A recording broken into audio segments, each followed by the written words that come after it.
আল্লাহ, সকাল থেকে সন্ধ্যা হয়ে গেল, আমি এখন একটিও তরমুজ বিক্রি করতে পারলাম না। আমি বাচ্চাদের জন্য বাসায় কিভাবে ইফতারে নিয়ে যাব?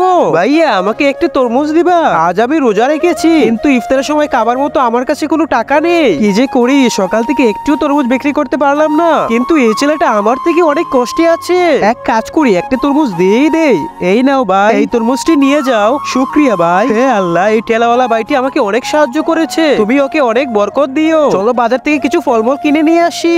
এই যে শুনেন ভাই। হ্যাঁ ভাই বলেন। আরে ভাই, তুমি কই থেকে এই তরমুজ কিনেছো? এই তরমুজ থেকে অনেক সুগন্ধ আসতেছে। ওই যে ঠেলাওয়ালা ভাইটি দেখতেছেন, আমি ওনার কাছ থেকে নিয়েছি। ঠিক আছে ভাই, আমিও এখান থেকে তরমুজ কিনবো। এই বৃদ্ধ অসহায় বাবাটির জন্য কেই বা লাইক সাবস্ক্রাইব করবে? আমি জানি দুষ্ট ছেলেরা একদমই লাইক সাবস্ক্রাইব করবে না, আর ভালো ছেলে মেয়েরা অবশ্যই লাইক সাবস্ক্রাইব করে যাবে। আরে ভাই, আমি আপনার সব তরমুজ কিনতে চাই। আর আপনি কিছু মনে না করলে আজকে আমাদের সাথে একসাথে মসজিদে ইফতার করবেন? আরে হ্যাঁ ভাই, অবশ্যই। যে ব্যক্তি অন্যকে সাহায্য করে, আল্লাহ তাকেই সাহায্য করে।